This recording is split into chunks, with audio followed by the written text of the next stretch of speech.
Heddiw yw dechrau wythnos Natur Cymru, dathliad blynyddol natur a bioamrywiaeth Cymru. Bydd pob diwrnod o'r wythnos yn cynnwys math gwahanol o cynefin o bob ran o Gymru. Coedwigoedd, yr arfordir ac ardaloedd trefol. Yng Nghymru rydym yn lwcus i fyw mewn ardaloedd sydd mor hardd. Mae'r ardaloedd yn gatref i amrywiaeth anhygol, anfeiliaid a phlanhigion. Fel llywodraeth, rydym yn rhoi yr ymgyrch wrth wraidd bob un o'n penderfyniadau. Rydym am amddiffyn ein amgylchedd hardd mwyn i'r genedlaethau'r dyfodol a'i mwynhau.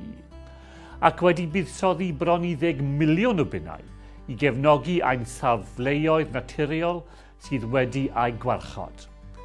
Rydym hefyd yn eisiau creu coedwig genedlaethol sy'n redig ar hyd a lled Cymru. Bydd hyn yn helpu i adfer ein coedwigoedd a chynnal ein bywyd gwyllt. Felly, beth am edrych o'r newydd ar rwle lleol wythnos yma? Neu beth am i chi ymweld â ran newydd o'n gwlad hardd i ddysgu am yr anifeiliaid a phlanhigion yn yr ardal honno?